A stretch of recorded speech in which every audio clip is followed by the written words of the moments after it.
Hello and welcome to the February 5th edition of The Story Behind the Stories. I'm Eoin Devereux, news and sports reporter with the Neepawa Banner Press.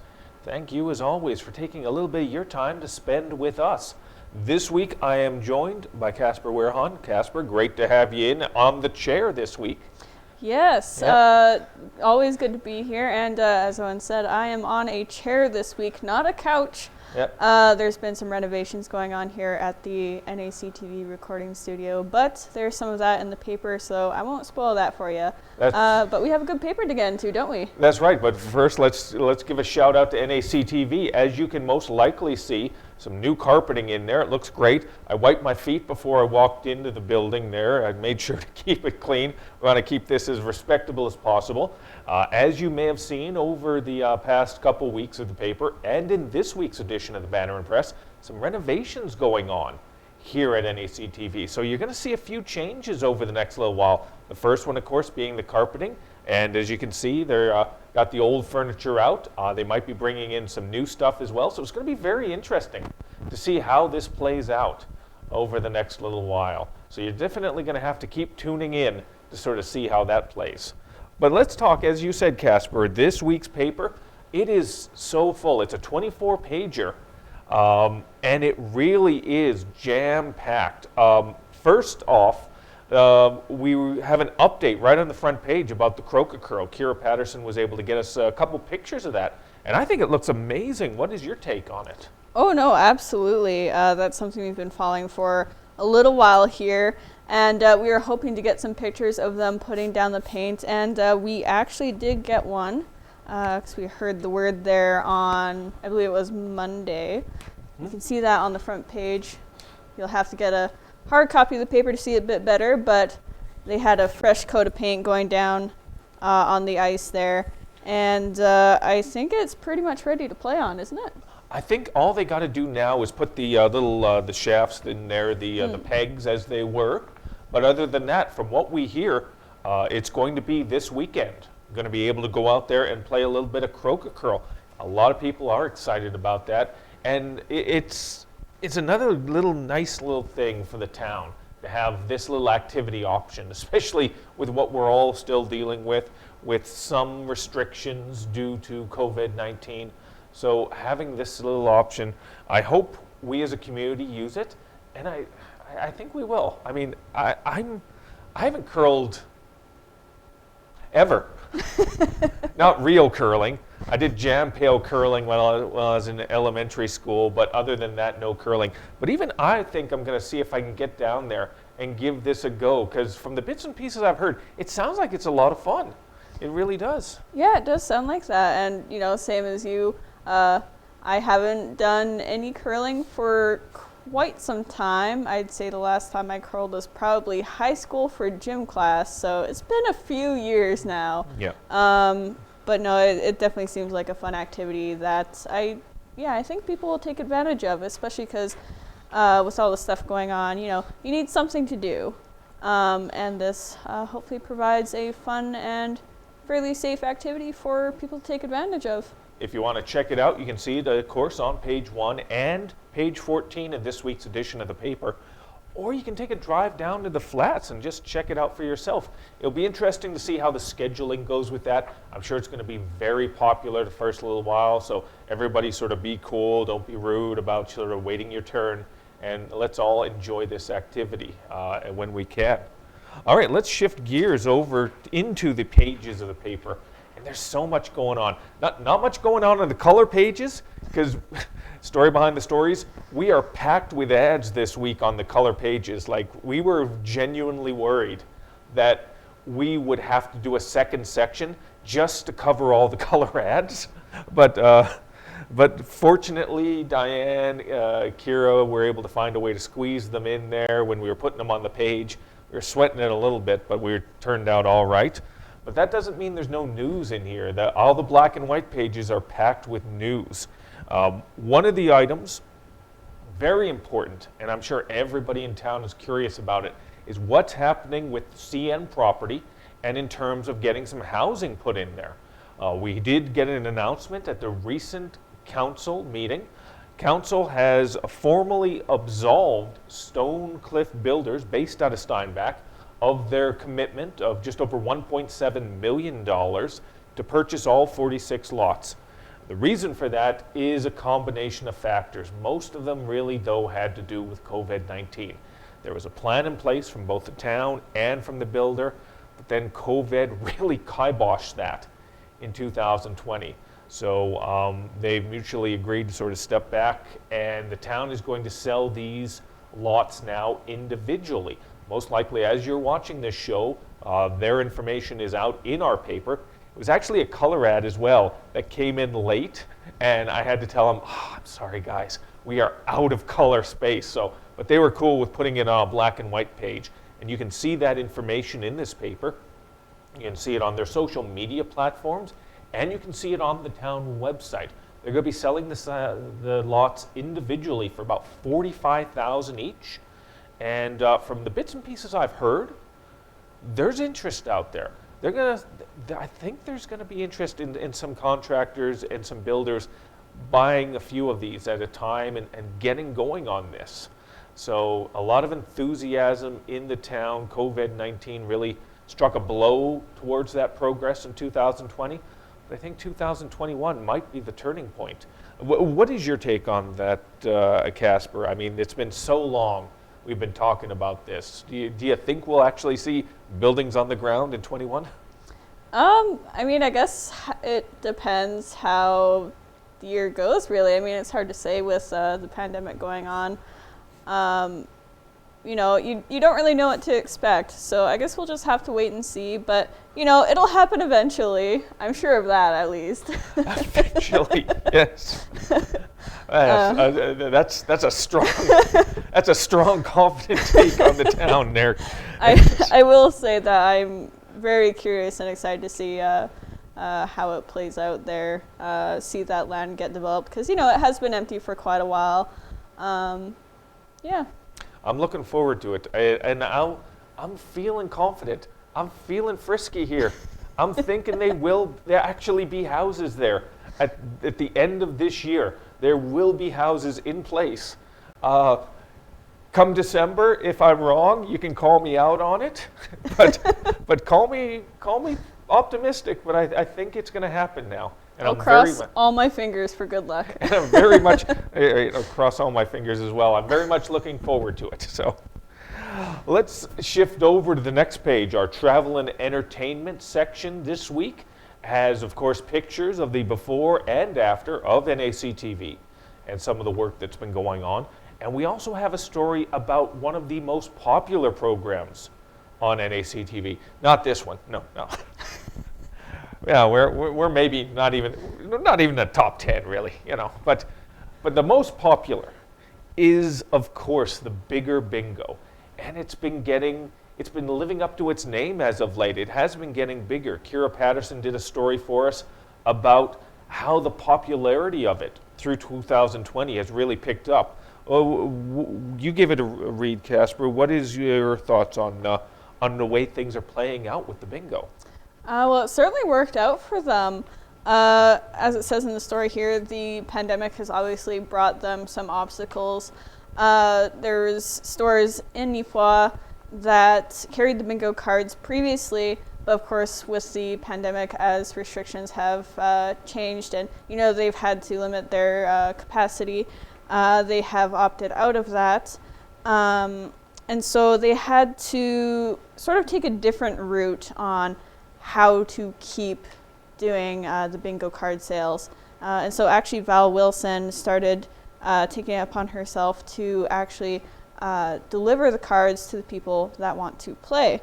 And yeah, it had significant growth here. I think it says on page 21. Because originally it was averaging out to about 70 or 80 people that were playing on a regular basis. 90 cards, actually. I think it was 90 people on a regular basis last summer. And then it kicked up to about well over 200, almost 250, right? Yes. Yeah, the past week alone, Val said, in the article here, they sold 231 cards, so they had a jackpot of over $8,000. That's great to see that type of enthusiasm picking up. And of course, big money. I mean, who's going to say no to $8,000?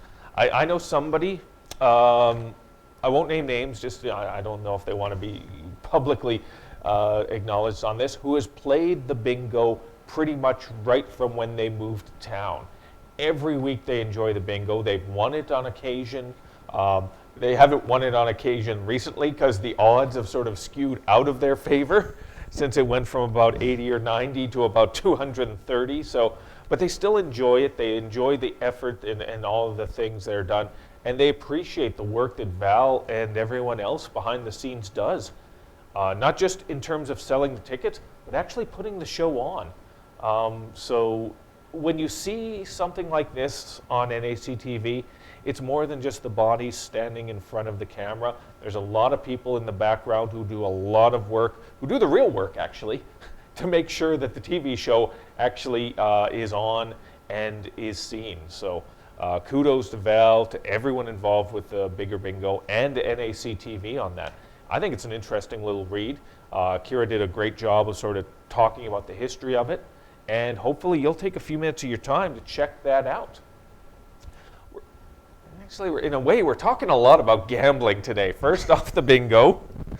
And in a way, this is gambling, but again, it's good gambling. It's the Farm and Leisure Lottery, an event that goes on each and every year, helping out the Beautiful Plains Medical Clinic. It's put on by volunteers who see the value of it, who are involved with the Neepawa District Medical Committee. They had to delay it in 2020 due to some of the issues with COVID-19. God, it seems like everything we talk about has issues with COVID-19. But again, this was one that had to be delayed. It usually occurs in and around the spring, so it had to be pushed back to the late summer, early fall this year. They were worried. They were very worried about how that would impact the sale of tickets. And they were right to be wondering what the impact would be. Because it turns out, it was their best year ever. Most ticket sales ever. They were able to bring in their largest net profit from this in the history of the Farm and Leisure Lotto. Very quickly, just going to refresh my memory here of $160,500 net profit. Now, for those of you who are unfamiliar with the finance thing, gross means all the money that's brought in, and then you pay the bills, and net is what's left over. So that's a huge number. That's a significant number. I had a chance to talk to NADCO Chair Murray Parrott and Lottery Committee Chairperson Mary Ellen Clark about that, and they are just over the moon about the level of support they got. And that type of money goes into local medical situations. It's going to be great for the med clinic, and I'm very happy to have been able to sort of share that with you. There's a lot of stuff that goes on behind the scenes, so this type of good news, definitely like to spread it and share it with you. Let me throw to you, Casper. Any thoughts on the Med Lottery and how well they did this past year? Well, it's always amazing to see the community support behind this annual event, and just see how much is able to be brought in, like year over year, to support continuing expansions and upgrades to the facilities at that clinic. And like this year, it's blown me away. Like as you said, the total was significant, $160,500, and like that total is just mind blowing. And what's amazing about that as well is, as I said, that's the net profit they had. So they already paid out the $100,000 cash prize, the grand prize, and they paid out the 50-50, which was a record this year as well, of over $57,000. So congratulations on that. I mean, to be able to pay out those big prizes and still have money in the bank, especially when they were hoping that this year they would break even. Well, they did that and then some, so good on you. And they also gave a shout out. It's in the article, and I want to make some acknowledgement on that as well. They gave some very specific kudos to one individual, Murray Van Buskirk, who has been a part of selling tickets for them for quite some time, and they acknowledge that his efforts alone helped to put them past over $20,000 of ticket sales brought in. And that's a big weight off their shoulders when they know they have that money coming in. And Murray putting in that effort and having to do it in a different way this year, not sort of face-to-face, but over the phones, is great. Congratulations to him and congratulations to all of them for really putting in the time and effort and taking it above and beyond even their expectations. So you can find that in this week's paper. Let's talk about one of your stories, Casper. High Life, obviously one of the major businesses in Neepawa. They have put some significant investment into the facility that I'm sure every worker there is going to appreciate. Talk to us a little bit about that. Absolutely. So this is something that we heard about via news release here. But High Life has gone through the first phase of a $17 million project to renovate a 41,000 square foot employee wellness space, which includes remodeling in a new cafeteria, which I'm sure everybody will appreciate. Everybody likes a nice cafeteria that they can eat in. So there was some excited remarks there from employees that toured that facility. So I'll leave that for you guys to read. And as well, High Life said that it is planning to continue renovations to improve older areas of the building. A few other things that it included here, if I can find it, was added allocation of space to accommodate physical distancing in change rooms, bathrooms, cafeteria, etc. I believe they had like a new locker room space and a whole bunch of different things. So it's nice to see those upgrades coming in. That's the important thing when it comes to business. You always have to be moving forward. You always have to be innovating in some way. You can't be stagnant. You can't stand still. An example right here again. I keep shilling for NACTV, but NACTV is moving forward with the new carpeting, the new design, and all that. That's an example of it. High Life Foods as well, the new renovations, that's an example of it. Every single year, if you run a business, if you own a business, you need to be moving that business forward in one way, whether it's new equipment, whether it's new technologies, whether it's new concepts. You're either moving forward or you're stagnating. And High Life is proving and showing in a big way that they are moving forward. And that's going to be great for the employees. Absolutely. And actually, one interesting thing that I found about this story is that they did face delays in this project. And usually that's not something that you like to see, but in this case, it actually kind of worked out with all the stuff going on with COVID-19. The delays actually allowed them to tweak the plan to allow for some of the accommodations I mentioned, in terms of sanitization and physical distancing. So, just kind of funny twist there. Yeah, that is a very good note you put in there because, again, you can't be afraid of sort of tweaking the idea or shifting gears, as it were, as need be, and that's a great example of that. So once again, wonderful to see one of Neepawa's most important businesses continuing to move in the right direction. Speaking of innovation, in a different way, this is an innovation, and this is directly linked to the town of Neepawa. They have begun the process for the demolition of the old fire hall building located over on First Street. On Tuesday of this week, the 2nd of February, about 15 contractors did a tour with representatives from the town of Neepawa inside the building to talk about how to take that thing down. And there seems to be a lot of interest. They're very enthusiastic about how things could play out with that.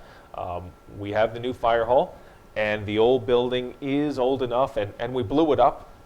There were some training sessions that went on recently in which stuff exploded during the summer last year.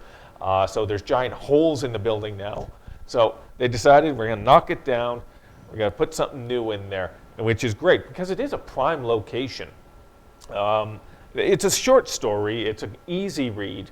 So if you want to find that, that's one of the 3 council stories that I have written up for this week. The lots on the CN property was the first, the fire hall was the second, and this one is the third. Not to say that's the least important, but it's about our recycling. So if you see somebody rummaging through your recycling over the next little while, don't get alarmed, don't get offended. It's just a representative from the town checking in to make sure we're doing the recycling right. Because after the last year, apparently, we've sort of fallen off a bit, and we're starting to put things in there that shouldn't be in there. So the town has decided to kick in a huge campaign, letting you know what can and what can't be recycled. Because when you contaminate your recycling with, the one example they cited off the top of my head was coffee cups. If you're putting coffee cups into the recycling bins, that's a contaminated load right now. That blue bin goes into the truck then, and then it goes down to the recycling plant, and they go through that and they see the coffee cups. That entire thing is now contaminated and useless. So they are putting out some information once again on their social media and once again on their website about that. They will be informing people. They use this this phrase, and I'm paraphrasing a little bit. When in doubt, chuck it out. If you're not 100% sure whether it can be recycled, they say then don't. It's better that way. You might not think it's better that way, but in the grand scheme it is. But Casper, we're the only two, other than Ken and Chris Waddell, we're the only two that work at the Banner Press that actually live in Neepawa and have to deal with the recycling. You, your family, did you guys ever sort of have issues or concerns or uncertainty about what can and can't be recycled? Oh, absolutely.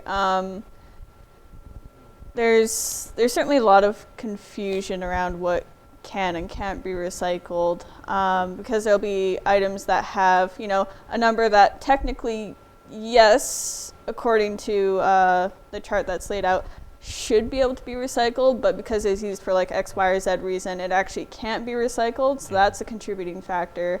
And there's some that don't have a number, but it's clear plastic. So can it or can't it? It can be difficult to figure out sometimes, but absolutely for sure. Like if you're not sure, just throw it out, because that's definitely better than an entire load being sent to the garbage. Yeah, no, that's very much true. And you'll be able to find that information, as I said, on the town's social media platforms, on their website. I'm sure, hopefully, they'll be calling up NACTV to do some type of commercial on that. A fair number of local people watch the channel, so that'll be helpful. Hopefully, they'll be getting in touch with us at the newspaper as well. We are sharing the article, but if they want to cut us a check as well, we wouldn't mind. But either way, we hope that the message does get out there, and people do take it to heart. Let's shift down the road a little bit. We're going to drive down to the lovely community of Gladstone right now and check in on the Legion. Casper, you've got some information about some support they recently received. Absolutely, got a bit of information there. They actually received just over $11,000 in COVID relief funding to help with the challenges that COVID presents. Again, we're talking about a lot of COVID stories here. God, hopefully just when we think we're out, COVID pulls us back in. Yes. It seems like even our non-COVID stories have something COVID in it. But hopefully one day that will change. Yeah. So they received that, and it definitely helps. It was noted that there are a number of legions that have closed, and that there are others that risk closing. So it's nice to see that the Gladstone Legion was able to get this support. There was a comment from Dan Mazur here, the Conservative MP, that he and his party had originally requested the federal government to dedicate $30 million, if I'm reading that number correct, to support Canadian legions. However, the federal government has only agreed to $14 million, which, yes, still a fairly good amount, but when you're taking into consideration all of the legions across the nation here, it's not as much as you perhaps think. And he said that the larger figure would probably be a fairly small price to pay to keep those going. Well, and again, even before COVID-19, legions across Canada were having issues because, again, many of their members are aging and passing away. The one fortunate thing, I mean, is that Canada has had no great war it has had to deal with, and that's a blessing in the grand scheme of things. But again, I mean, a lot of military veterans in Canada are not partnering with the legions like they did in the past. So that slowly and consistently year over year is having an impact on many legions. And then many restrictions related to COVID-19 just compounded those issues for legions. So it is nice to be able to hear that they are getting, even if it isn't what was initially requested, a little bit of support. I think communities do lose a little something if they don't have a functioning legion. So it's nice to see that smaller communities such as Gladstone is getting that support. Wonderful to hear. All right, we're going to run this show down with one other item, a special section we have in there. It's on the color pages. We are able to find a little bit of space on the color pages for our special Valentine's Day section. A couple ads there, and really, the article is just about Valentine's Day can be for guys too. So if you want to read that, that's fine. But really, I want to put some emphasis on those who supported the Valentine's Day section. Special thanks, shout outs to Co-op, Boston Pizza, Giant Tiger, to Safeway, to Dairy Queen, and to Neepawa Massage Therapy, and to Caroline's Floral Designs. That's something very interesting. They're going to be providing some designs, some floral arrangements for the co-op. Flowers, candy bouquets. We were talking about that. I mean, I don't know what the candy bouquets will look like, but they sound amazing and they sound delicious. So. Oh, absolutely. I haven't gotten one myself, but I have seen one or two from different places, and delicious. Absolutely delicious looking. We always appreciate all the sponsors who come together and support these special sections, because we can't put them on without their support. And we can't do the show as well without your support. We always thank you, and we always appreciate you taking a little bit of your time to not just watch the show here on NAC TV, but to pick up a hard copy of the paper to go through it and to keep abreast of the news that is going on in your community.